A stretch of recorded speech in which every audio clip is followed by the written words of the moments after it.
podcast on. When the lights go low, we're ready to go. Vibes, let the energy flow. Gaming streams and a whole lot more. D&L podcast with the core. From consoles to PCs, we're breaking the scene.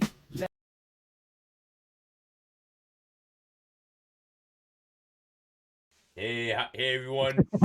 Welcome back to the D&L Gaming and everything in between. I am your host, the Looker 204, and we're leveling up together today with an awesome new episode.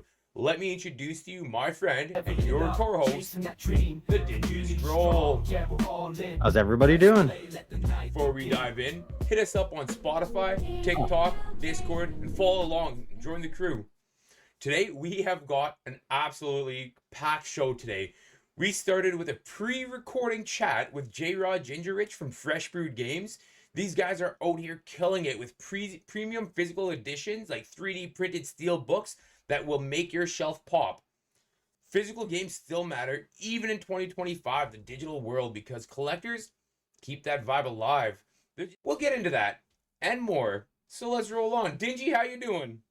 Not bad, and yourself? Not bad, not bad. This is going to be a ride.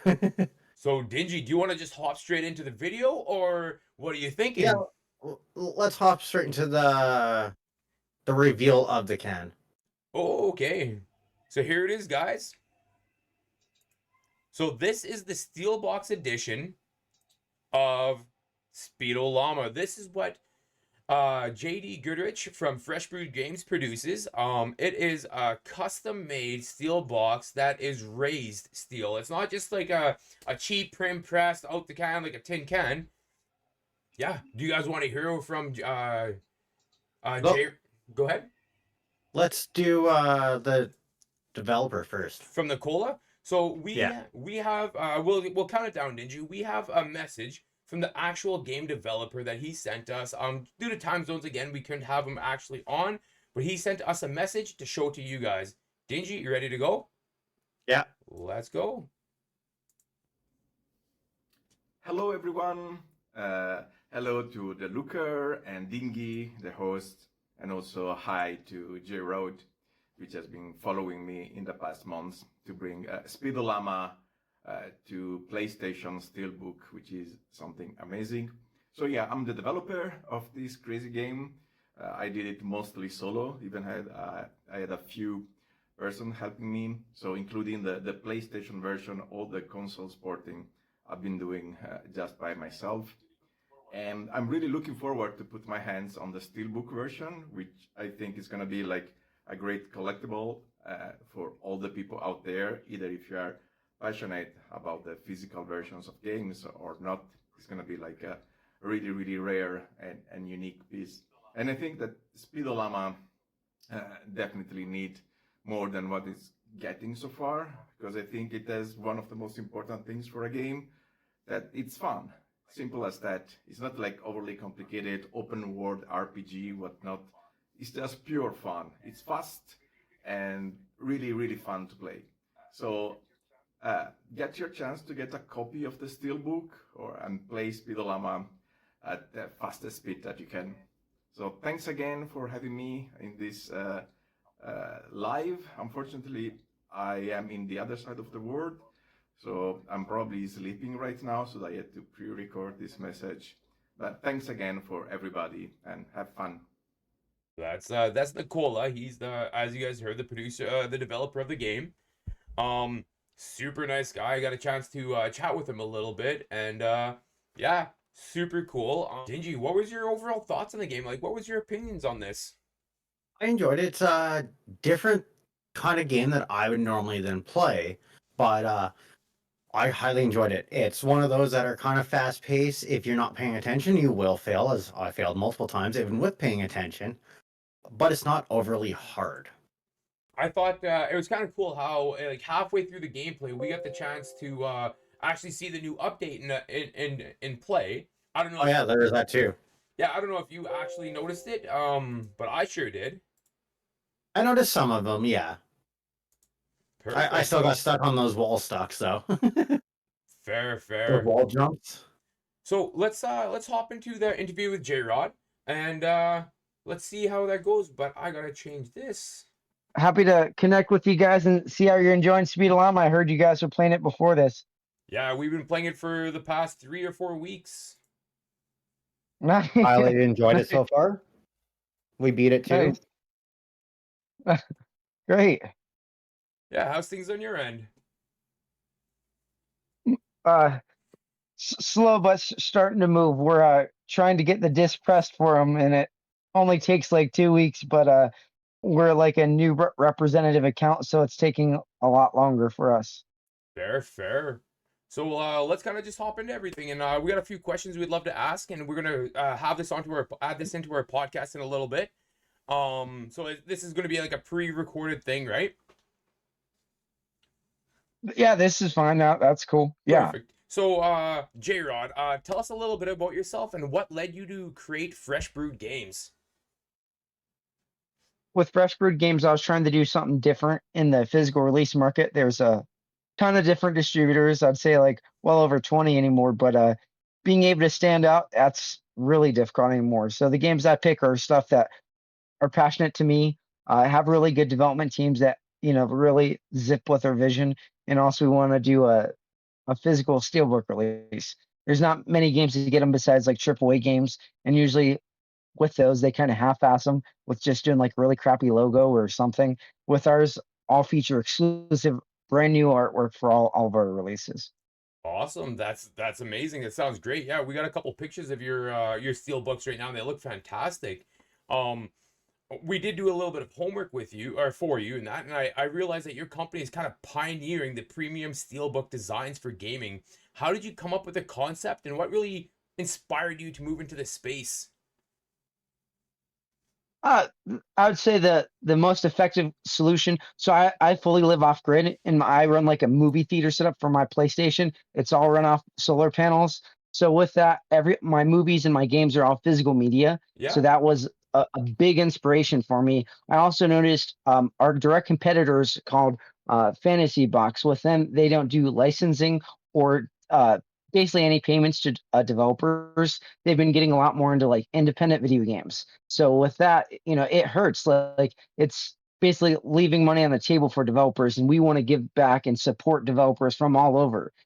With us, this is a financial opportunity they wouldn't traditionally have. So we're able to step in and essentially help them with bringing this to players and allowing this to come to fruition.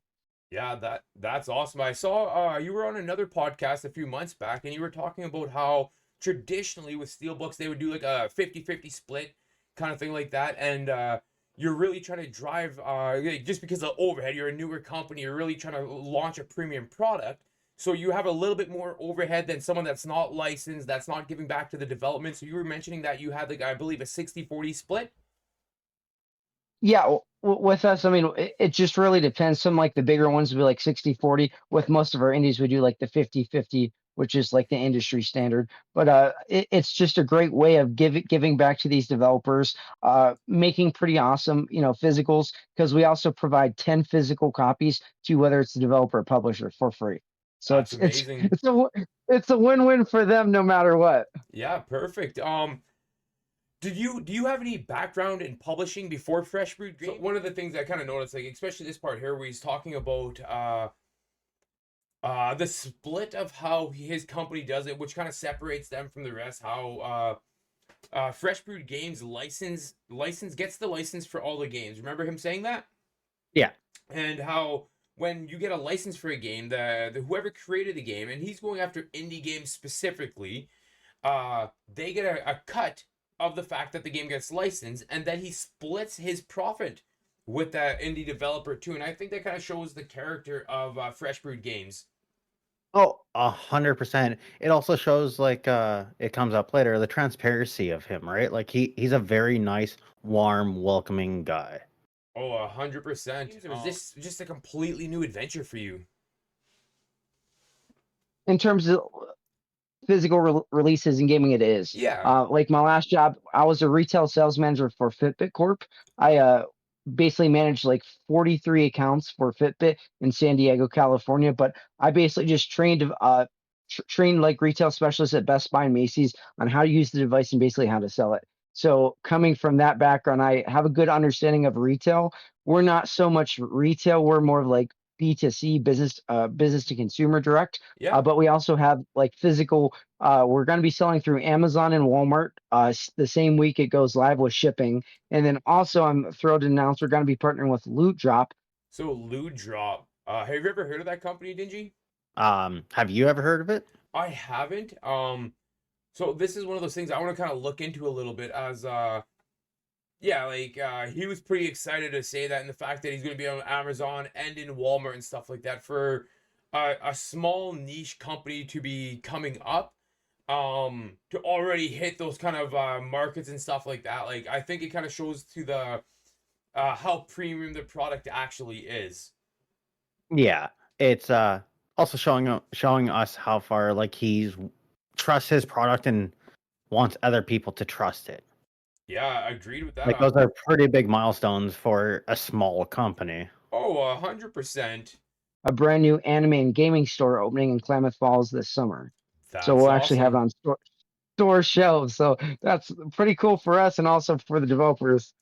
That's Yeah, really cool. that's really cool. So I know that like there's a lot of people out there that love the physical copy. Like I want to hold this in my hand just in case servers ever get closed down or like you don't have internet or anything like that. You can literally grab the game, open that the hard case up and play the game with like I understand you're licensed with PlayStation, right? So that is Yeah, pretty much when someone buys your like say Speedollama the steel case from you, they're getting a physical copy of the game and the collector's box, the steel box with like beautiful graphics on it. That's a collector's piece, so to say, right? exactly. That's awesome. And I also noticed that you're coming with a new one, Project Tower. Could you tell us a little bit about that? Yeah, with Project Tower, we're actually going to be putting the pre-orders up probably towards the end of this week, beginning of next week. We just we finished up the official design. We sent it off to manufacturing, so it's going to be done pretty soon. But just getting it, we work directly with the developers, and everything has to be approved. So, like now we got the artwork approved. It's now just getting it basically putting it onto like its temporary like designs standpoint that Yeah, people will be able to see, and then they'll be able to utilize that to be able to see, and it'll be like a retail image. Basically, they'll have like a graphic design of that. With Project Tower is really exciting for me. I was actually making a game like an Altered Beast spiritual successor. So having the ability to work with a developer that's focused on like transformations and just like a really unique sci-fi game. I love that. It's actually has like voice acting and cinematics. You don't really see that too much in like an indie game, especially made by a team of 4 people. So yeah. that's pretty impressive consider, all things considered. This is their first game, it is a little bit rough around the edges, but supporting these guys to be able to see what they can do with their sophomore and their senior years. I think they can only get better after this. Oh, 110%. Yeah, I completely agree with that. And also like as like we are small guys, you're a small company and stuff like that. It's all like building, supporting each other and really working hard to bring back that nostalgia and in 2025 is really a thing. Like nowadays most games are coming out just digital. Just digital. So how do you think that's gonna fare with uh the steel books and stuff like that? Like I know off streaming that you and I were talking about how certain people, like you're the perfect example how you don't have a big house to store all these hard copies and stuff like that, whereas back in the day I think you were talking about Halo, how you had some of them. How do you think that's going to fare in the future for steel case copies?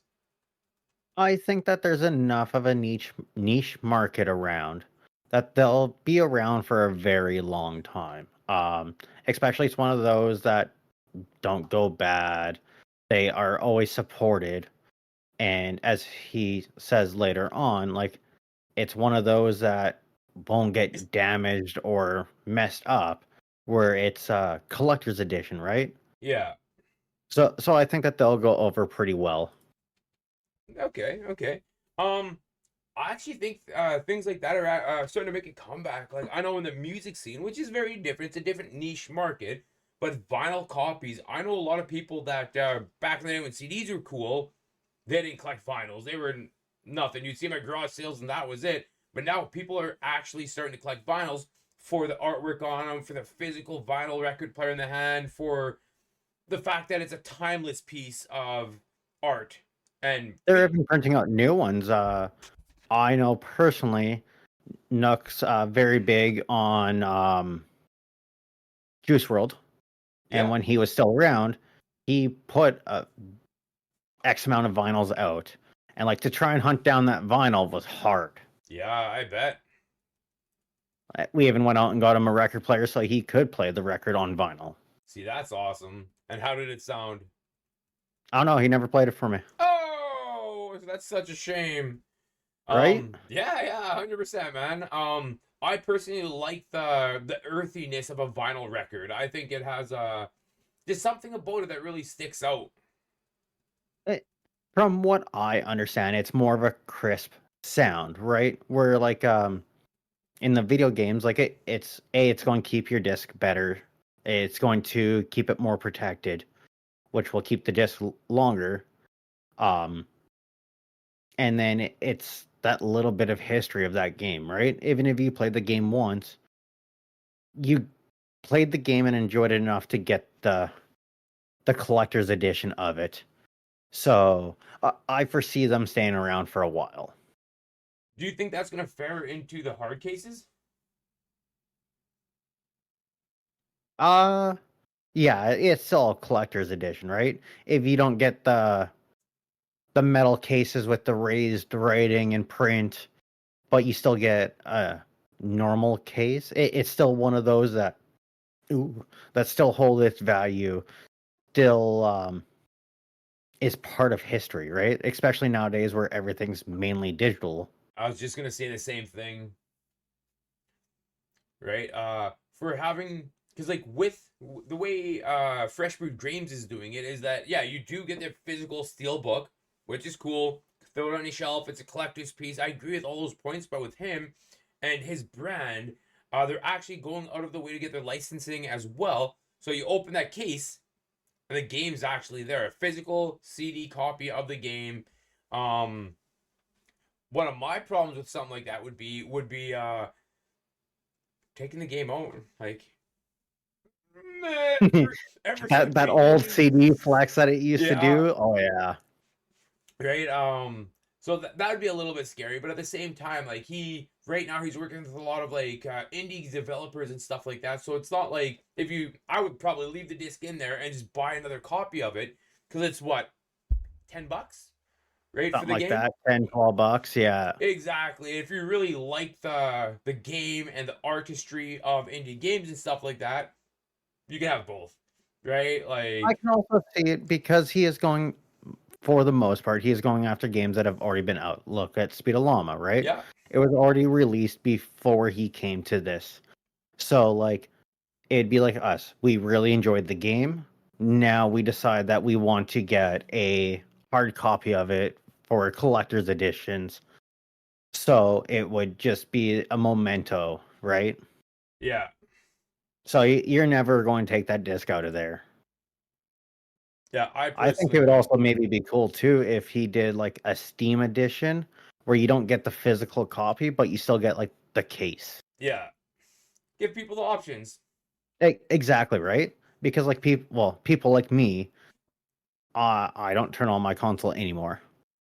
All my games are through PC and I don't have a ROM to be able to play disc. So like I'm never going to play that physical copy. And then there's people like my dad that just has this coffee cup holder on a CD-ROM. Exactly. Flashback to a previous episode. Yeah.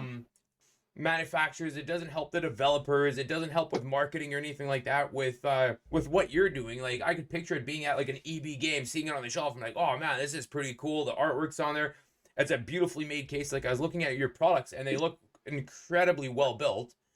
All thought out too. Yeah. Like, they're a double hinged case, right? Like, there's a hinge on each side of it when you open them. So it's with the steelbook, yeah, you're gonna like it'll basically fold flat, and it has a dedicated spine similar to like an actual video game box. Very nice. which is why like the steelbook and like the layout of the steelbook is like the most popular of like any of like the metal casing, is just because it's the readability and just like that spot, the dedicated spine. It's really popular with collectors, which is why like I'd say 95% now is only like steelbook, just Yeah. because like metal pack and future pack, they had those really weird hinges, and Yeah. they didn't really take off, and it was, I mean, like they were cheaper than them, but at what cost to the consumer. But like the thing I want to point out is we're giving you the highest quality, and also 2000 is the lowest print run in the entire world. That's why we're putting them in China. Yeah. So like, and they charge us like the lower you make, the more expensive it is. So like Yeah. these ones cost us more than they cost Disney to make the Deadpool and Wolverine. It doesn't go by like the IP. It goes by how many units you produce. Right, and like what he's talking about here in the video, he's talking about when you go to like get something produced for you, right? If you make Yeah. one copy, the guy has to set up the machine, set it all up for one copy. So the more copies you make of that item, the more affordable it becomes to produce that item, right? Yeah.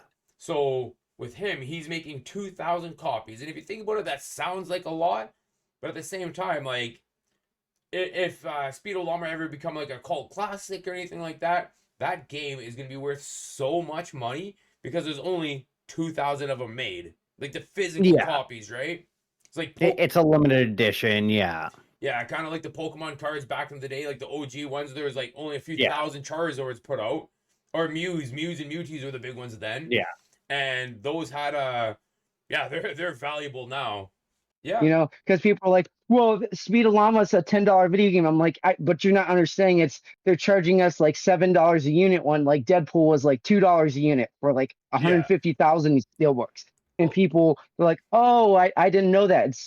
So we're also sharing like behind the scenes, just like actual business info with people, so they're not like dragging us through the mud saying you're making a huge profit. We're not. We're $20 less than our competitors like Premium Edition, LRG, and our costs are probably double because we do really nice either like lenticular or 3D printed embossing on our designs. And the You guys games also included. seem very Sorry. open about. You guys also seem very open and transparent about your steps and processes too, from what I've been able to see. Yeah, one of my favorite questions I've got from a podcast is, JRod, why are you guys doing two? Simply put, we do it so it's cost effective for us, but also we're not pre-ordering 100 copies of different video games and taking 3 to 4 years. There's Yeah. a ton of companies, at least let's say about 7 to 8, that take months to years to ship you one video game. We don't want to take months to years to ship you a video game. That's awesome. And with Go ahead. our first release, Speedollama, we actually had the cases done before like our deadline, but we were waiting for the developer to push out a brand new patch, which Robert, the looker, just recently, has been able to dabble with, because we want to make sure you guys have the best version of the software we also put on the disc. Awesome. So let me ask this: were there any challenges for you? Because I know this is like a new endeavor, and you're coming up with a premium product. Were there any challenges that you faced with bringing these premium additions to the market? The two biggest ones will be licensing. Since everything we acquire and publish is fully licensed, it's hard. We're trying to get bigger games like Doom: The Dark Ages, but they can do it themselves cheaper, but it doesn't mean they're doing it better. Yeah. Which we're trying to. So Dingy, how cool would it be to have the Doom? Like, I'd love to see the OG Doom game. I was a huge fan, especially like the strip club scenes. I was like 15 when it happened, so that was super cool for me. Hey, just being honest here, right? Fair enough. But how cool would it be to have like an OG made nowadays version of the hard case of Doom, like the steel cover? Like, how cool would that be, right? I think that would be pretty cool. I also think play-wise would be hard though. Like they'd almost have to remake the whole game. Oh, for sure. But even if like A collector's edition of it. exactly, like imagine they have like a Beatles vinyl. Yeah. Right? Like, how cool would that be? How many people actually have that nowadays, right? Fair enough. Yeah. So, I think that would be fun. Yeah, it'd be super cool. Like, and Doom, Duke Nukem, all those games. Like, there's just so so nostalgic to like who a lot of people are that are gamers grew up with. Like that's something like I grew up with, and I thought it was like the bomb diggity, the best graphics in the world at that time. Yeah. Inform them of what we can do in the film industry. Manta Lab, Blue Fans, Sign Museum. These companies, they do great work, and like film companies love it. But AAA publishers, they don't see the value in like extra, really high end physicals. The second thing is we're selling to niche of a niche. Steelbook video games probably do about 5 to 7% of cumulative physical game sales, where physical media game sales do between 15 to 20% of all video game sales. Yeah. So, we're selling only half to, like the collectors. So we've got a lot of feedback. Why can't you do any standard? Well, that's not our focus. We're not trying to compete with other people. And also, we're trying to bring something that we're passionate about. I mean, standard releases are great, but I don't collect them. And, I'm the company's fully funded from myself. So I'm doing things that I want to collect and I want to put on my personal shelf. Things you could be proud of. Yeah, yeah. Because I'm like, hey, I want this game. I want to have a beautiful picture of it. Let me do this. So, like our first two games, I love like aliens and sci-fi. So Project Tower was, pretty awesome. It was neck and neck between Project Tower and Deadlink, but I just felt like Project Tower was something I would love, myself as a gamer on my shelf, because that's what it kind of comes down to. They're like, hey, we both want to work with you. I'm like, hey, I have money for this. Let's figure out and Make it happen. yeah, that was what we did with that one. So where do you hope or where do you see the physical gaming heading? Like, do you have like a projected goals in the future or any games that you really want to like put your name in other people's hands? Uh, I'd probably say just like big aspirations for my company. The number one is right now I've been cold emailing every publisher. It would be so nice to have bigger publishers come up to us like, hey, we heard about your quality. We want to work with you. Because right now it feels like even though my services are 100% free, like it's just getting to the person that actually makes a decision maker. And Yeah. that intern or the whoever, that little assistant, administrative assistant, they never push my email on. So I'm never getting to meet with that actual decision maker. So that's number one. Second is just seeing just how effective this collaboration is with the developers we have partnered with. So we get like other developers that have like say a successful like No Rest for the Wicked, Be Awesome. If they're like, hey, we heard you were awesome, we want to work with you. And then third, games that I think I would love to work with, Mad Jack Mullet. I'm just all about that like hyper violent FPS style. And then Chronos event. It's like a Blades of Chronos Time Event. Vanquish like third person shooter with like a cute, attractive female protagonist. I'm like, totally into that. I love Blades of Time. I love Vanquish. It's a really small game, only done by 5 people, but I see big potential. That's awesome. So I've after meeting with you and playing Speedollama and stuff like that, Dingy and I, we've done like just looking into Fresh Brewed Games and that, and we've realized that you are very big in engaging with the gaming community. We've seen you on a podcast and YouTube channels. How important is keeping that connection and building connections with the gaming communities for yourself personally and for your company as a brand? With Fresh Brewed Games, I wanted to take from the start a very open, transparent outlook. We're focused on 2 titles at a time. Once we get those out and we ship them to you, we're going to work on our next one. We've been very open and upfront about that. Also, acquiring new customers is always a huge hurdle, no matter what size of a company you are. So my company, it's very similar to Lionsgate Limited. They just opened in December. They've been doing some really fantastic Kill Bill premium steelbooks. With us, we're trying to start developing new customers, but also getting people interested in that want to work with us, like to buy our product and also come back. If they're seeing just our passion for what we're doing and also just kind of like our communication. Like we're not like, hey, we're going to ship this game to you in June. And then, 6 months later, there's, just a shipping email, people want to see like, I don't know, like interaction to Yeah. like let them know where the game is, because and it's not like it's like an NDA thing too. It's not like you can't say, oh, the game just got submitted yesterday. It's like, you're totally allowed saying it. So I don't see why the transparency isn't there on like LRG. Some of the collector editions would totally, I think, really benefit from that.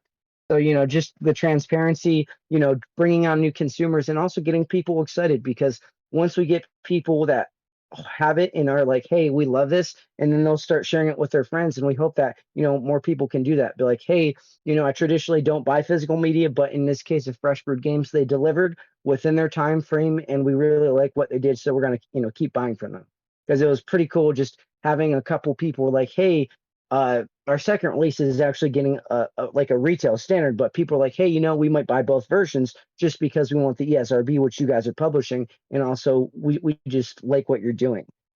That to us means a lot, because I mean, if they're already spending $35-$40 on a standard, then also another $50 on the steelbook, that's really awesome. It's it's a huge testament of the team that made the product, but also to us just what we're doing. Yeah, that's amazing.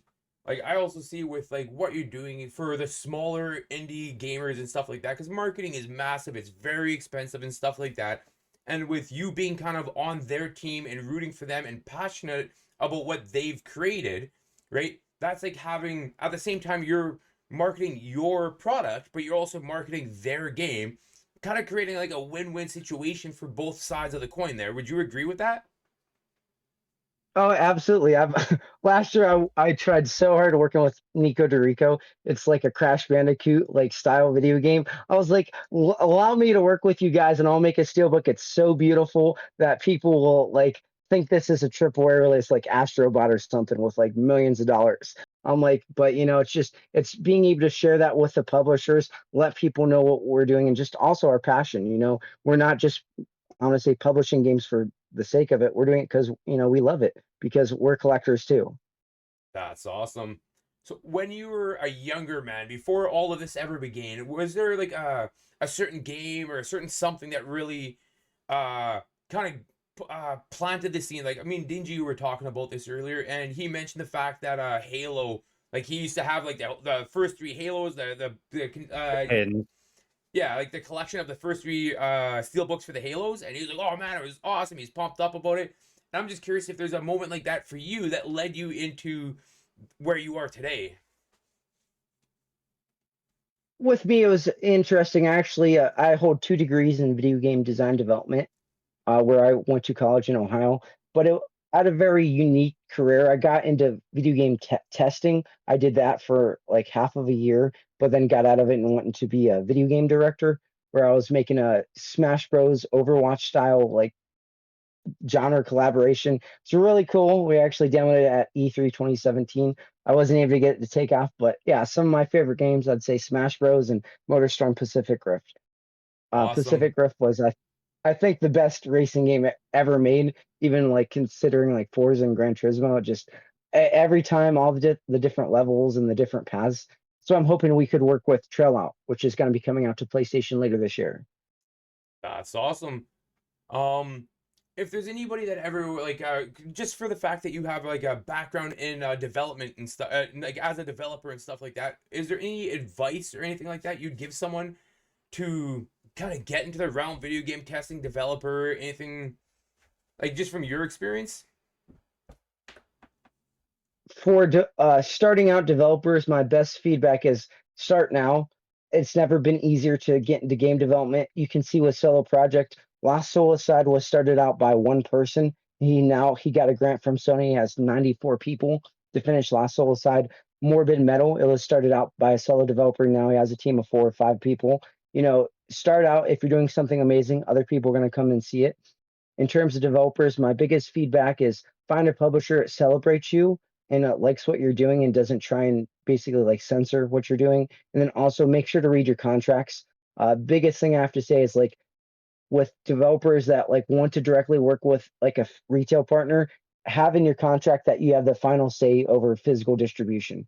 There's been so many times we've had like basically just to work with the publisher, but the developers on board, but the publisher's like, hey, we're out drinking a tea or sitting out smoking on Kumbaya out in the backyard, and we're not going to respond to your email. It's like, so it makes it very ineffective, the dialogue when you have the developer there. It's like, hey, let's do this, and the publisher's like, we're too busy.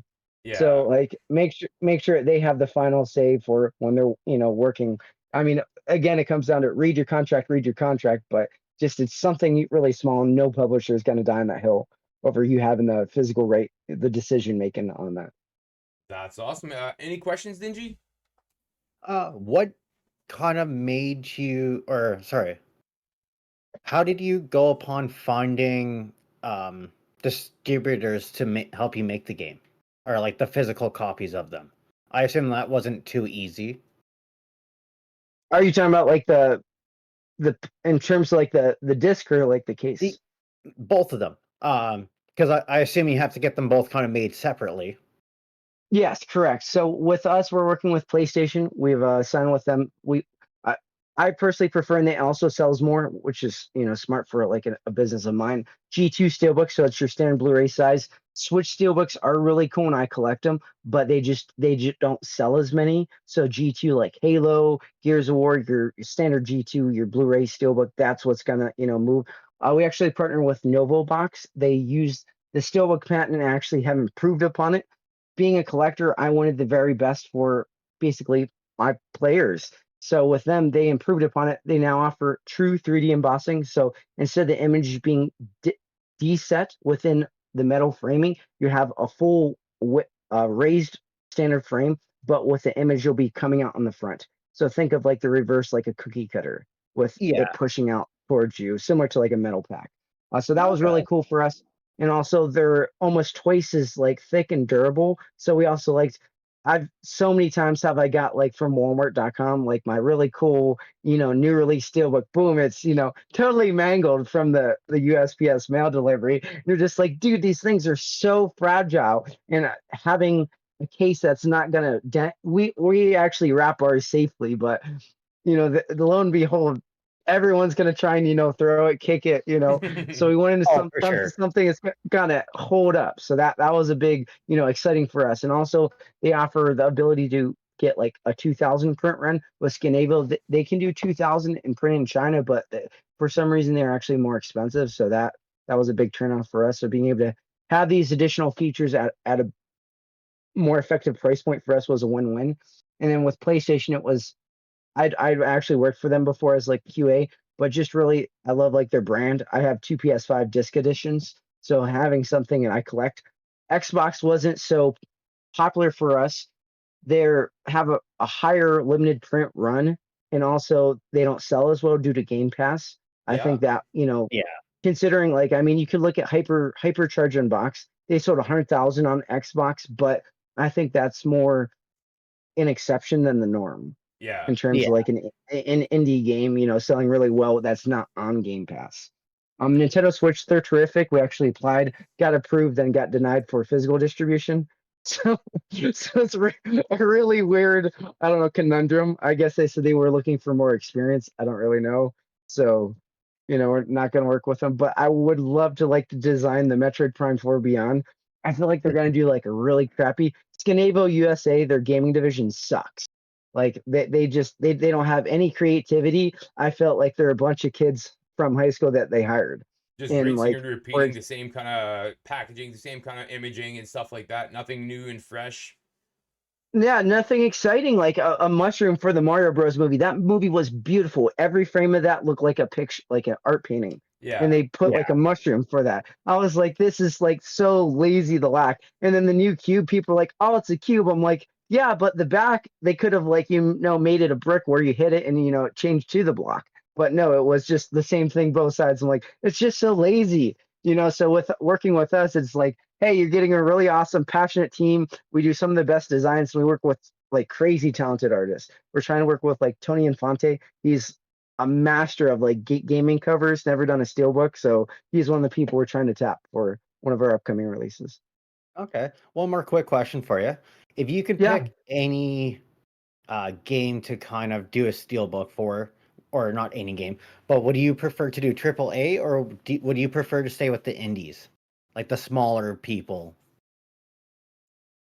I want to say a good bit of both. I mean, frankly, like I'd love to work on Metal Eden. That is published by a AAA publisher. So it's hard when I was speaking with 505 Games and talking with them about us doing like WIA, World Exclusive Art. They were against us doing original artwork, which kind of seems contradictory. But like with indie developers, like, hey, you want to create original artwork for our game? We'd love that. So that's kind of like a really interesting or unique perspective for us. For sure. So I absolutely love the passion in your voice. Like everything you've said, it's been very You seem to come across very transparent, very open. If people wanted to reach out to you, get a hold of you, look into purchasing your product, is there any place where people could follow you, support you, or get their hands on the new Steelbook copy from you? Absolutely. If you guys just Google Fresh Brewed Games, our website is Fresh Steelbook Games. It'll be changing to freshbrewedgame.com in April. Follow us, Fresh Brewed Games, on LinkedIn and Facebook. Don't really have Twitter, but you can follow me at Gingerich JRod. What else? We have a contact us directly on our website for any questions you have about like production status. Also, for any developers who want to get that are interested, definitely feel free to reach out. Also, if it's early, no worries. Definitely feel free to reach out if it's early. I've had a couple developers from attending GDC this week, this week, and they're like, "Hey, we're not going to be there, or we are going to be here. Could you chat with us?" I'm like, "Absolutely." That's awesome. Well, we really like. I know you have things to do in that, so I don't want to keep you too long. We really appreciate the time you've taken to talk with us. We absolutely. One more quick thing. Yeah, go ahead. If we had more, because we are going to be streaming this later, if we had questions from the chat, is there a time that we can maybe reach out to you again to have those questions answered for them, and then kind of do the same thing that like what we just did? Yeah, I mean, tomorrow afternoon I'm pretty free. Or if you just want like an email response, I can do that pretty much like 24/7. I am curious. I'm excited. Nikolai, the Yeah, game director of Speedollama, said he sent you a video he message. did. Hopefully, Yeah. he Yeah, might he have did. his Reddit tweet. I think that was his like most viral thing he had. But he did an AMA the day of the launch, and like it was super popular. So that was pretty cool. I'd probably say the biggest takeaway from that was the number one thing he got. Why didn't he do two-player mode? He wanted a very specialized style for his pixelated game, and he just felt like it clashed with it. But who knows if the game sold well? He could do a Speedollama 2. He owns the rights to all the characters, which I love because as you can see, they're on the front and back of the steelbook, and they just look so badass. And that was kind of one of my things because it was Speedollama against LC. We had got rights to both the video games, and I chose to move forward with Speedollama. I just felt like it was fresh, and I didn't see none of our competitors were publishing any action llama shooting games. So I was like, it's kind of like in its own, even though genre, like, yeah, there's iron meat, but you're not a llama killing alpacas. So Nick, you've talked to him, I'm assuming, more than once and stuff like that. Could I ask a question about the game? Because Dingy and I because we both played it simultaneously, both streamed it at the same time to a shared audience. And are the llamas the bad guys? Do you know? No, I would say more the alpacas. The general does want you to take them back, but it's just really the quirky humor. Yeah, I mean, because you could see the perspective on either side, even though the alpacas are like Nazis. yeah. Yeah. Yeah, there's a few times I'm like, I think we might be the bad guys here, like, because we're talking about it while we're playing it and stuff like that. And there's like sexy llamas just chilling and stuff like that. You run out, you blast them as you're clinging off the wall, and yeah, it was a super fun game. We've had a lot of positive reviews from our chat and stuff like that, and hopefully, it kind of builds a little bit more momentum for you guys, because yeah, everything is getting posted online, and then the podcast will be on Spotify, Amazon Music, Apple Music, YouTube, and a couple smaller podcasting platforms. So hopefully we get some good traction for you guys. And yeah, I want to say again, thank you very much for taking the time to chat with us. It's been a real pleasure.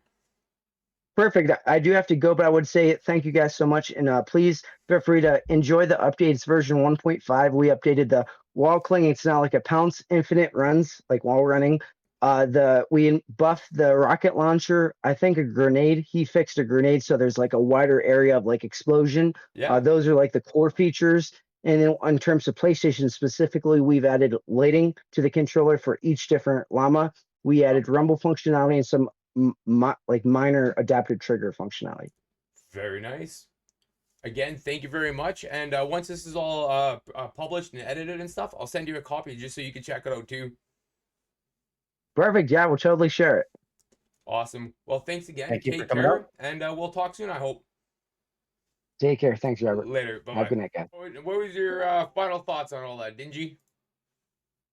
I highly enjoyed it.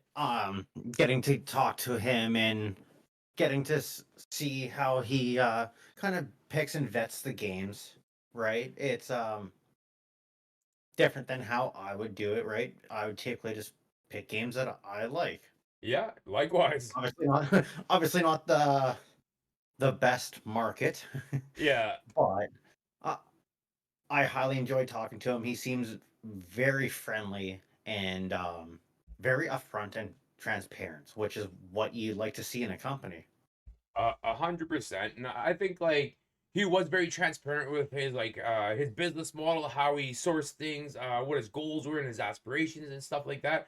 But I think the thing that stuck out for me the most is actually how passionately he spoke of the game. Like especially Yeah. Speedollama, like he was pumped up. He was, oh, did you guys see this part? Like he was into it. He was passionate.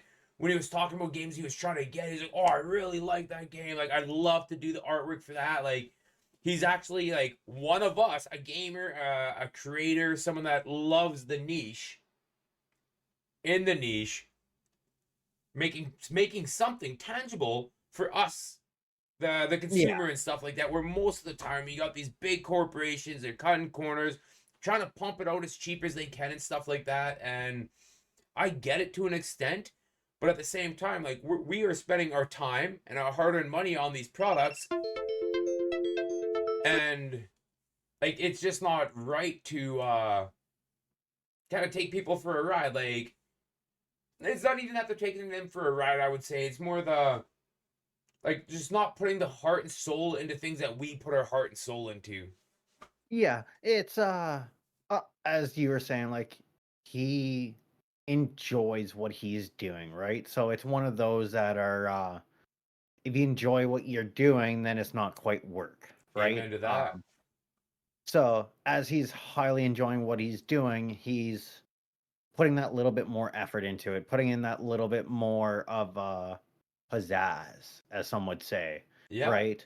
To make it to where he's happy with it and he knows that the consumer are going to be happy with it. yeah, I agreed.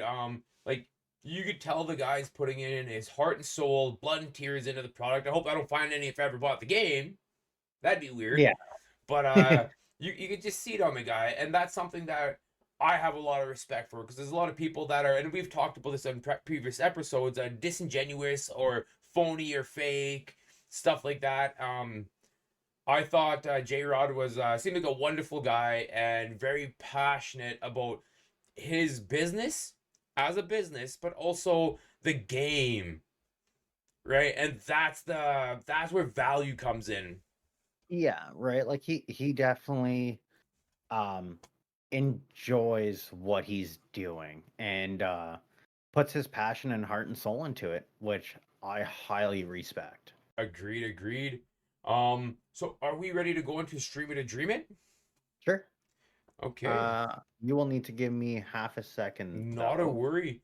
So then, while you're getting everything ready on your end, my last kind of point in regards to like the J Rod's passion is that not only is he coming out with a game, like a couple like steel disc copies and stuff like that, he's also not flooding his own market with that copy. Like you heard him talking about it in the when we were having a conversation with him, that he's not coming out with 20 games that have a 7-month deadline and just rush through the process, and then the consumer has to wait through the process, right?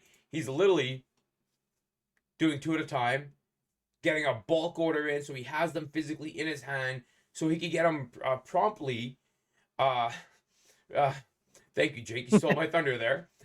Promptly to the consumer, so because that's what we really want. If we're gonna spend our hard-earned money on something, we don't want to wait 6 months, 7 months, 8 months. Like we're pretty realistic as consumers, especially in the game industry. We wait for games. We all know that. Yeah. But there's no reason why, if it's already made, it's manufactured, it's been printed, that we do that we should have to wait an extremely long time for a mass-produced product, right? And that's something that, because he's not trying to mass produce or like mass distribute, he's only has a couple copies, a couple games at a time, and he's releasing them to the market. Right, and that's why I think like he did say that he's probably getting into some new games. Yeah, But I feel like his market is the games that have already been out. If it's 6 months, a year, just released, right? People have the chance to highly enjoy the game already. And say like us with Speedollama, we highly enjoyed the game. It's one of those collector editions. Yeah.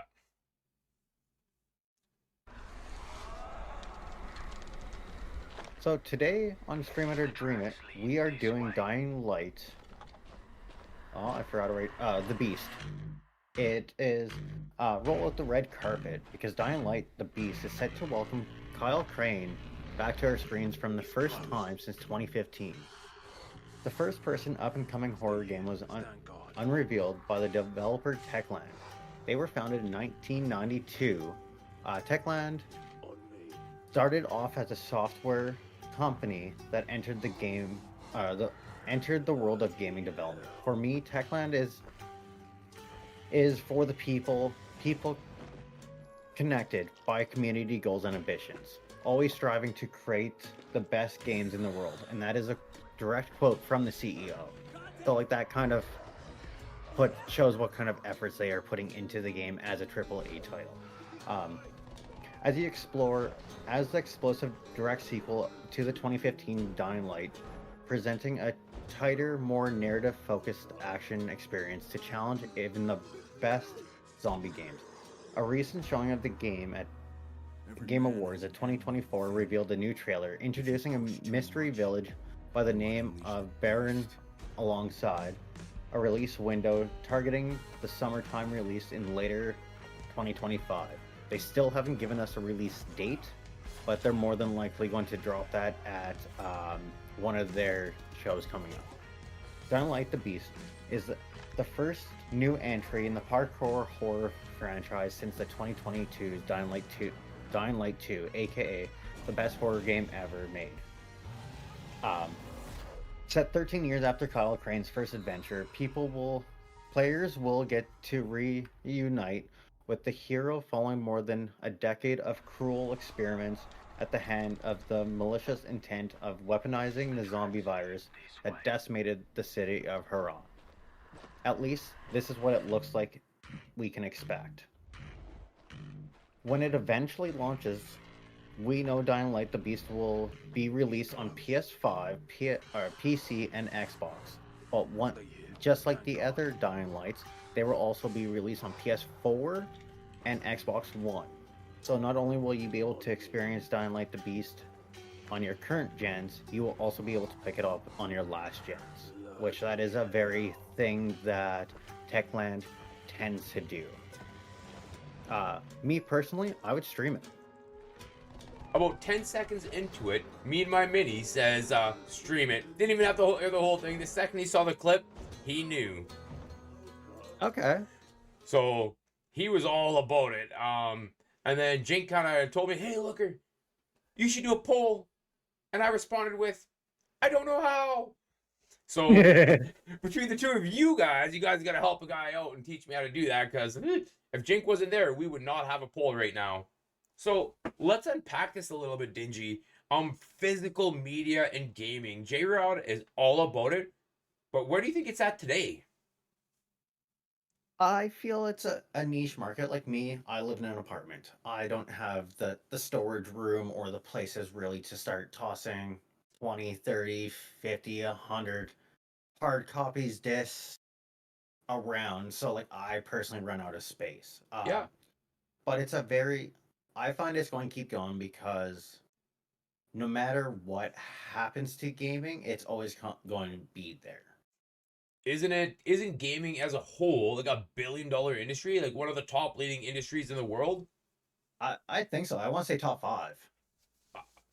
A lot of PCs don't have a CD or DVD drives. That is a thing, 100%. Yeah. Right? I know there are a handful of games where, like, I'm not a rich man. I have a family and a home and all this kind of stuff like that. I'm not a rich man by no means. But if I had this more disposable income, one of the things I would absolutely love is the God of War series and Steelbook. And I proudly 100%. put them on display and stuff like that. It's one of my favorite games of all time. The Last of Us and that. So I could see how when people are passionate about something, how they'd want to invest in it and display it. Even if you didn't stream, right? Like, once you find that game that you really like, once you find that even maker of a game or who makes a hard copy, right? Like, I highly enjoy JRod. Yeah, He's a really nice person. To be able to help support him, I might even get some. Get one copy, right? Um, it's one of those kind of niche things, right? Like, not everyone's going to buy every copy. yeah. So yeah, as SA2 can said, don't even open the box, right? Like, it's just a display prop. It's something that brings me joy, Yeah, makes me a little happy, I and I feel have like that's where he's going to stride. I have the Dragon Ball Z complete series over there behind me on the shelf. I'm a huge Dragon Ball Z fan. I'm a huge anime fan. I don't have a lot of stuff like that, but it's one of my like guilty pleasures, my weird joys, or whatever you want to call it, right? So I see I did open it for the record, can. I totally opened my Dragon Ball Z box set on the note that I wanted to enjoy it with my children. And me and the boys, we literally watched every episode. We'd sit down on the couch, arms up, and it was a bonding moment for us, right? It was like every few days we'd watch it. It was fun. It was enjoyable. I also feel like that's slightly different though, too, right? Like, uh, you're not playing it off your PC, right? Yeah, I You're able to enjoy it through your PlayStation or DVD player because I know you're old. yeah, Uh, so you enjoyed it as a memento with the boys, and you enjoyed just sitting there watching it again. I did have to go and buy a DVD player to watch it for the record. I don't believe it. I did. It's literally right over there. Totally did. What? Buy it when the DVD players first came out? No, no, no, no, no, no. Okay. I got I'm a being a mini smart one. Yeah. Limited run games are everywhere, right? Like there are a Yeah. lot of games being produced. You know it, I know it. And Fresh Brewed Games is in that space. Do you think they will be successful based on the fact that they're picking games that they did someone say a mini one? That was good. That was good. That made me chuckle. Yeah, Um that's why I was chuckling without saying nothing. I was trying yeah, to let you keep your thought there. I appreciate that. It didn't work, but I appreciate it. Fresh Brewed Games is literally exactly in that spot where they're in a very niche market that is very saturated. But even based on the conversation that we had, you could see and hear the passion. With the way he talks about the games that he's picking, and that he's literally picking games that he believes in and developers that he believes in. Hence Speedollama and him coming on, and you could hear the hype in his voice in that. Do you think the passion, as long as he's smart about like business and stuff like that, the passion that he puts into it is going to help his business and the steel case books that he creates be more successful? 100%, right? Like, I would never contemplate buying a steelbook copy, as I said before. Like, I don't have the space. Yeah, But now we kind of know him, his mottos, and who he is. I might buy one or two to support him, right? It's a really nice product on top of you're supporting a really nice guy. agreed 100%. Like I know people that have like collect like candle holders or Yeah. books or a ton of different things. As Pictures, God knows what. exactly, you should see my fridge. It's littered and Groka. It's an anime character that Okay. Mason just keeps drawing the same guy over and over and over, and he's just super passionate about it. But Jake says, fun fact: the only Dragon Ball Z thing I own is a drawing of Krillin with elf ears, drawn by Krillin's voice actor Sonny Strait as a joke, since the drawing is in ElfQuest book, which he did the art for. That's super cool. And That's then really cool. yeah, and what me and my mini had me giggling about is while I was talking about the mini DVD player, he commented, did somebody say mini? Say a CCAN, mini one. yeah, a mini one? Yeah. Yeah. CCAN says buy digital copy to play and keep the steel box sealed is what I meant. Yeah, we gotta figure Yeah. that's what you meant. And we do agree. And then Snaker Breaker Gaming says, hype, hype, hype, hype, hype. So the evolution of game collecting, like there was a time where I had a ton of DVDs and movies and games and all this kind of stuff like that. And I think we would agree that there is a, to some extent, those days are behind us, Yeah. right? But now with like retro games making their cycle around and these new, very unique games coming out to market, do you think there's a chance that like hard copy games, not just the steel box, but the hard copy games themselves, are going to make a comeback? I think so. Like I do have an Xbox Series X, one that I can play physical copies, right? And you're more than likely going to get a physical copy cheaper once they've been out for a little bit longer, right? Yeah. Than what you do on Steam. They go on sale, but they're never going to be the $4.99 bin. You know what I mean? Like Yeah. it's never going to be that low. On top of that, too, I remember back in the day when I would buy one game, my buddy would buy a different one. We'd play the shit out of it and then swap them to be able to play the shit out of it, and then like you're enjoying both games. And I was always a fan of like trading in my games. Like I'd lose a little bit of money on it, but I'd have 6 or 7 games and trade it in, get 1 or 2 new games. Is a way for me to like reinvest into the game. I um I was the one that would have a shit ton of games lined up on the wall. Same with DVDs. We had um like what's it called? Entertainment stand. Yeah. And a decent sized one that I had like 1,000 different disc copy games just lined up there, and then I had movies in it like below it. Um so I can see it making a comeback for that retro feeling, right? And then at the same time, if you take proper care of them, they're never going anywhere. You can play them at any time. Yeah. So there's also the thing, like there's been games in the past that came out that people liked, and they only had the digital copies, and the developers and the producers of these games, they shut the servers down. There just wasn't enough of a hype for the game for them to keep to pay for the servers to keep on. So they shut them down, and without that physical copy, those games are gone. You can never play them again, right? I believe a lot of games are now making it where if it's got a campaign mode, Yeah. you can continue to play those campaign modes. Yeah. If it's got a multiplayer, you're just kind of shit out of luck. Yeah. You want to That catch? reminds me of the Halo 2 servers that people kept hostage from Bungie. Oh. They wanted to shut, I can't remember when, I want to say 2015, 2012, somewhere around there.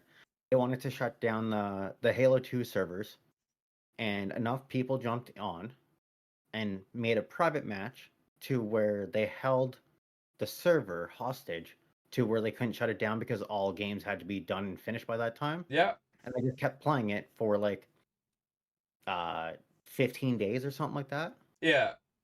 Just because people like that nostalgia of Halo 2, right?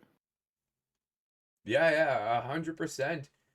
Let's catch up on chat. It seems to be bumping at the moment, and then we'll move forward.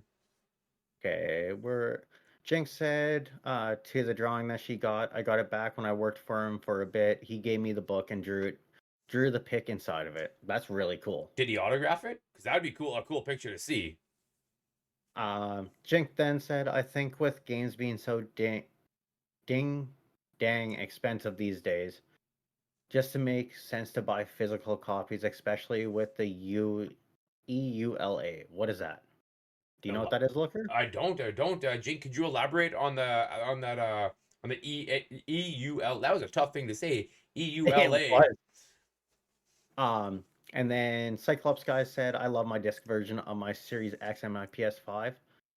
I personally wouldn't have gotten another console once I had my PC. I got lucky and won mine in a free giveaway. Very nice. Me and my money said, I don't trade games anymore, but I used to all the time. Yeah, I remember doing that, trading games, trading in games. Like, you'd have 4 or 5 friends that you would just sit there and trade games with. Yeah. Because let's be honest, not everybody was made of money back then, so you find the 4 games that you wanted to play, and you buy one, you buy one, you buy one, and let's all just cycle them around. Oh yeah, good times. That Cyclops guy said, I wish I'd kept my games from NES all the way up to PS5 days. So one cool thing, I actually have my original from when I was 7, I think. My original Nintendo, about 15 games with it, both controllers and my Super Nintendo from back then. Oh, wow. I Eh, have all my original Xboxes. Like, I have the original Xbox, the 360, the One, and now the Series X.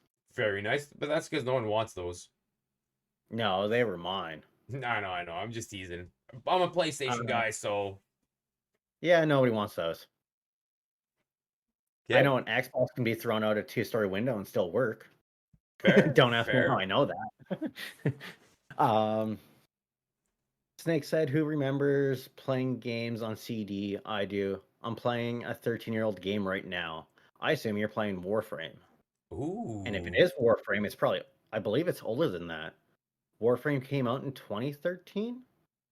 No, so okay, that would make it 12 years. okay. Still, Yeah, Snake, is it Warframe? because me and somebody else had a discussion about this, about which game came. This Warframe or Destiny 2, Destiny 1. Which one came out first? And I put money on that it was Warframe. He put money on Destiny 1. And Warframe came out 6 months earlier. Yes. Oh, good for you, Dingy man. Good for you. That was a good guess. I, I remember some of the knowledge I retain. Fair. Gaming related, you're on it. Anything else? Yeah. Woo. In one year, out the other. Yeah. A Snake, our Cyclops guy said, I wish I kept all my. Oh, no, we already did that one. Jink was the next one He you got to said, I read. remember playing games on floppy disk. Not even the small ones, like the pot holder size floppies. Oh, Oh, yeah. yeah. I remember that. Pipe flow and what's the skiing one where the monster would come and eat you at the end? Oh, yeah. I don't remember the name of it, but I remember the game. Yeah. Cyclops guy said, but I went through a time when I had to trade them in, keep a roof over my head, a running car, and lights on. Sorry to hear that, but glad you're out of that Agreed. issue now. He also said, remember the 360 chat, especially the COD ones? Oh man, do I ever. Born and raised in those COD rooms. Half Feels like the Bane. You feel like you were born in the dark. I was molded by it. Yeah, 100%. Dingy and I grew up in those in the COD rooms, in the Halo rooms, Yeah. like good times. That's where a lot of our shit talking comes into place. We keep it PG-13 for you guys. I would say we keep it PG-17. It's still I don't think I can do PG-13 still because you can't even swear in that one. yeah. Jink then said yes, it's autographed. The book is in storage at my parents' place. That's great. If you don't mind sending a picture, I'd love to see it too. Yeah, if you ever get a chance to pull it out and show us, I'd love to show it on the podcast because I think that's like a one-off, one of a kind. So Oh, it few definitely is. so few and far between, especially the story behind it, and that'd be amazing. Yeah. And then Jink said the NULA is that end user license agreement. Basically, you don't own that game, you just rent it. Yeah. Yeah. Cyclops guy said that I got my PS5 partially because of COVID's simulation checks. There's a Stimulus. fun story behind it. Not simulation, stimulus. Same thing.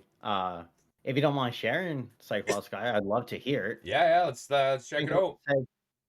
Zach McCarran? McCracken? McCracken? Loom, Indiana Jones, Lost Crusade Man. They don't make games like that anymore. Well, they do, but they're hard to find. Oh, 100%. I feel like games are kind of at an all-time low right now. Yeah, agreed. Experience-wise, right? Like that's why Speedollama was so fun. You don't. I personally haven't played a game like that in 15 years. See, one of the things that I actually liked about it is like, it was fun. So it was just a fun game in general. It was competitive. You're reading Jinx chat. Yeah, the next one, yeah. When I was playing it, it's like, okay, it's slightly competitive because you're on a timeline, you're on a little bit of crunch and stuff like that, and then you look up at the clock, you're like, holy crap, I've been playing this for 4 hours. Like, there are like 2 or 3 of the times you and I streamed it. I think we dropped the 4-hour stream that day, and not because we planned it, it's just because we were getting caught up, or you and I were being slightly competitive against each other, and then next thing you know, it's like, oh, it is past my bedtime. Yep. Now I don't have a bedtime. Yeah. Jinx said, sure, I'll run up to my parents real quick, be back in 5 hours. Perfect. I think if you take a car, it might be a little quicker. Yeah. You could also tell Jinx feeling a little sassy today, giving us the slack. Maybe a little bit. Yeah, Or yeah, she's love it. more comfortable with us, knowing how we are to each other. Yeah, well, I'm just glad she's not remember getting the last one that I wasn't around. She was giving me a little bit of sass. Yeah, I loved it, man. It was a nice change. It was a nice change. Me and my mini, classic Jink. Jink also said, I don't know what you're talking about. I always find games that entertain me, but none of them are AAA. Yeah. Fair. I also hesitate to buy games. If I put $50 into the game, I want $50 worth of entertainment out of it. And there's been quite a few games recently that I spent $50, $70, $80 on that hasn't given me that entertainment on. And I'm a little more hesitant to buy new games. Fair. I have a rule when it comes to spending money on entertainment, okay? I measure everything I purchase for entertainment. Yeah, I love that, Jink. 350 kilometers to my parents' house. I put it in Canadian for you. Not... You are going to be the 12th province here soon. Hey, not me.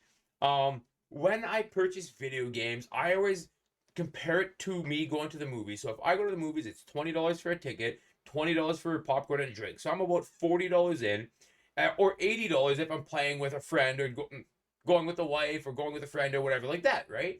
So $80 will give me about 3 hours worth of entertainment.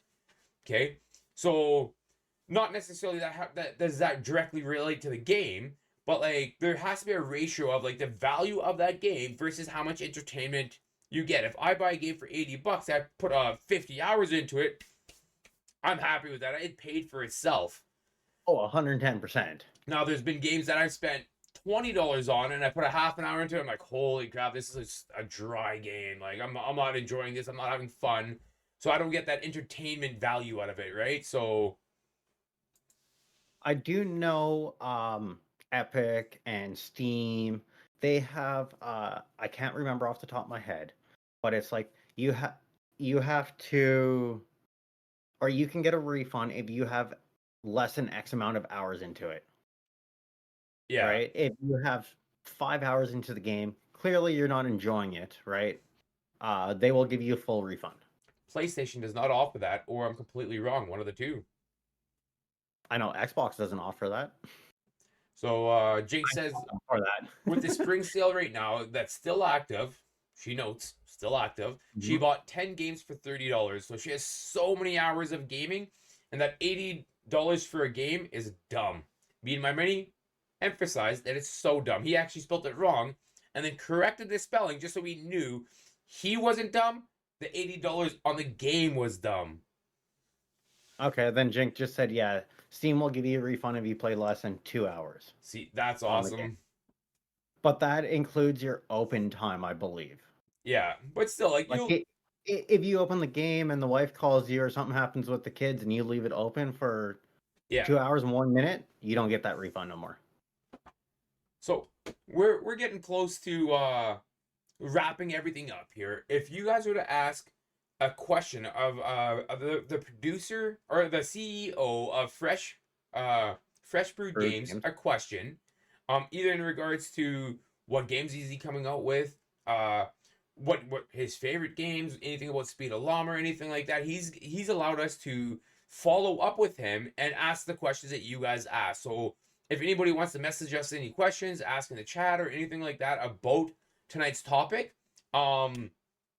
let us know, and we'll happily ask. And then on another episode of the podcast, we're going to let you guys know. We'll bring back those answers.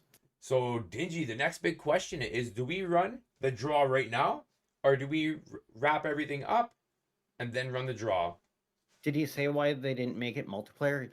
Yes, he did say that the reason why the person that made the game didn't want multiplayer was it kind of clashed with how he wanted the gameplay to be. Yeah. He might make a Speedollama.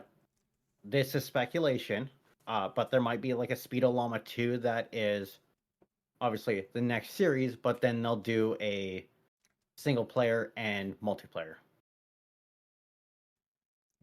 That's an excellent question. What took longer?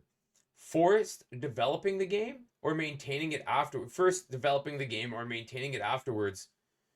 That is a very good question. Yeah, 100%. And Speedollama can be co-op.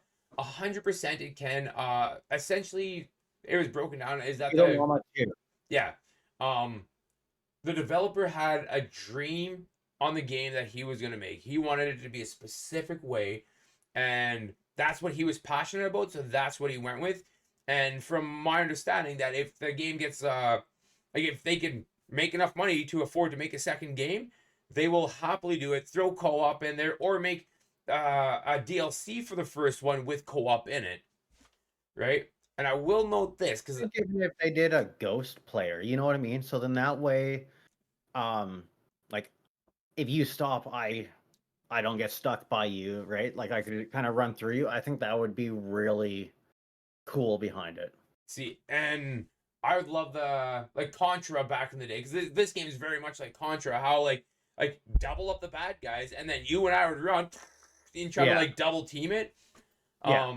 Race against the ghosty, that is a good concept as well.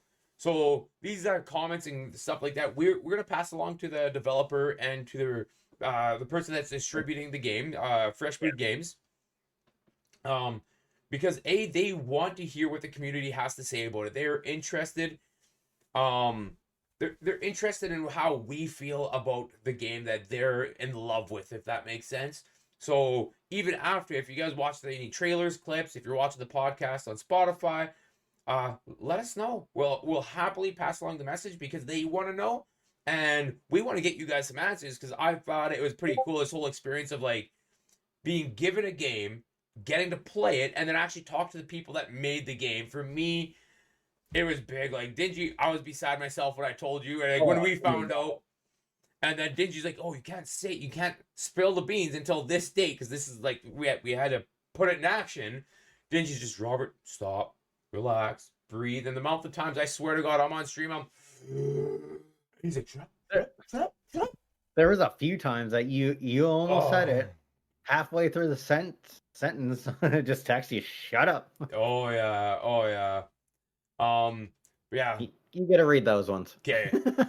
So, Jinx says, yeah, we're gonna ask your your question, C-Can.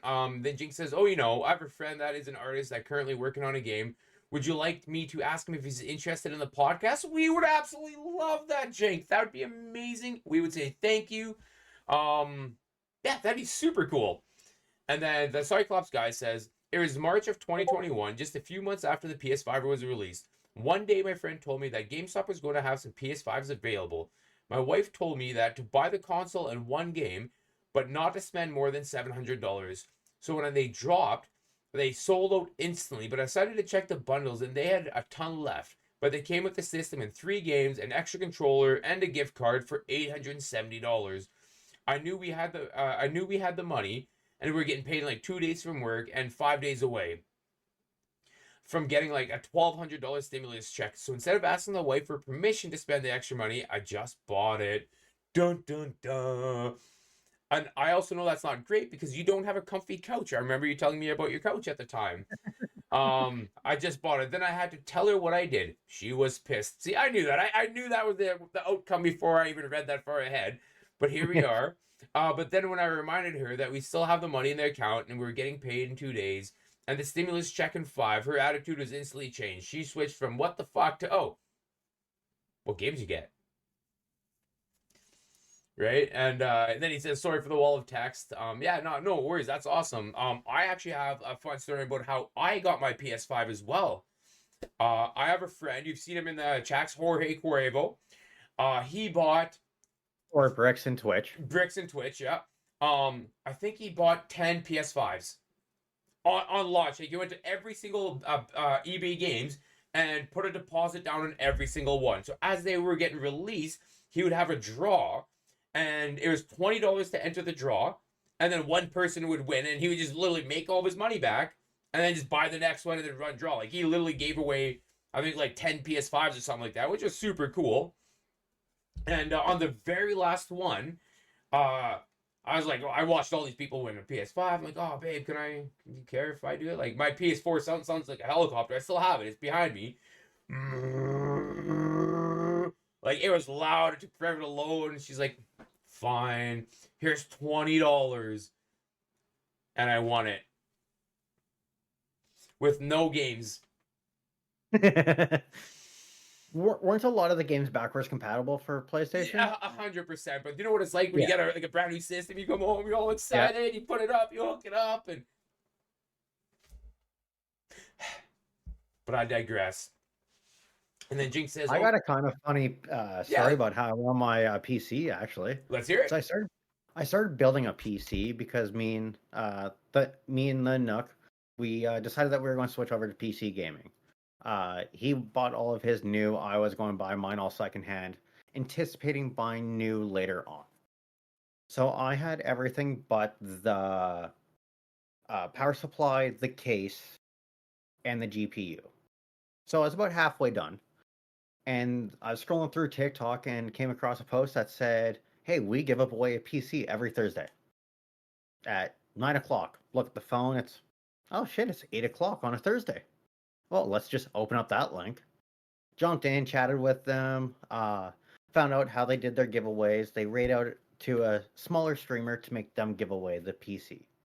So, jumped in their chat, and it's one of the Stream Element bots that say, hey, we picked you as a winner. So whatever, put my name into it. One of those, like, what's the odds I'm going to win this? They rated with 570 people. There was about 150 already in the chat. So like 1 in 675, something around there. Yeah. Pretty low odds. What's the worst that can happen? Yeah. I ended up winning it. That's awesome. But then I questioned it at first because, like, I sent them my address, and then like a month and a half later, still didn't get no tracking number, didn't hear nothing about it. So I was like, hey guys, what's up? Just checking in. Yeah. But because they were from the States shipping to Canada, and they never shipped any PCs across border, they're finding out what the cheapest way was to still get me the proper product that wasn't going to be destroyed, and they covered all fees. Oh, that's awesome. So yeah, I won my PC completely free. Very nice, very nice. Me and my mini, I think he made like $20 to $40 off each PS5. Like, he didn't like rake everybody through the coals or nothing like that. Like, he tried to make it fair and good. Like, I think he made a little bit because the gas wanted to get him and whatever like that, but it was nothing crazy. Like, he's a good friend of mine, stand-up guy and all that stuff like that. I'm mad at him right now because he's not watching the podcast, but I digress. And then that Cyclops guy says that jet engine sound of the PS4. Oh, and mine was bad. Like, literally a jet engine, 100%. I always call it the helicopter because you can hear it woo, woo, woo, woo, as it like loaded up. Yeah. But we'll wrap everything up, and at the end of it, we'll just say our goodbyes just for the fact of we'll do the draw after. So stay tuned, guys. This is just for editing purposes. Phew, we've covered a lot. JRod's chat, the video from Nick, and some deep dive into the physical games. I hope you're as hyped as I am. Let's hit some community questions. So feel free to reach out on Discord, Facebook, Instagram, TikTok, and all the other platforms that you enjoy your content from. And I will ask the physical gamer, the physical game developer, or the producer for the game. So let's look ahead. We've got more episodes coming. The next one is with Boy Fran. So if you guys know him, you know him. But next week, Monday, 7:30 p.m. CST, Boy Fran will be your guest, and we're going to take a look into his life of streaming. For now, thank you very much for being here. Make sure to follow us on Twitch, Spotify, Discord to stay in the loop. So thank you for tuning in. Dingy, any last words? Thank you for coming out and have a wonderful evening. Perfect. Let's level up together. And you stole my line. I know I did that on purpose. Remember, Vinny, when the don't lights leave. go low, we're ready to go. Vibes, let the energy flow. Gaming streams and a whole lot more. D&L podcast with the core. From consoles to PCs, we're breaking the scene. Leveling up, chasing that dream. Community strong, yeah, we're all in.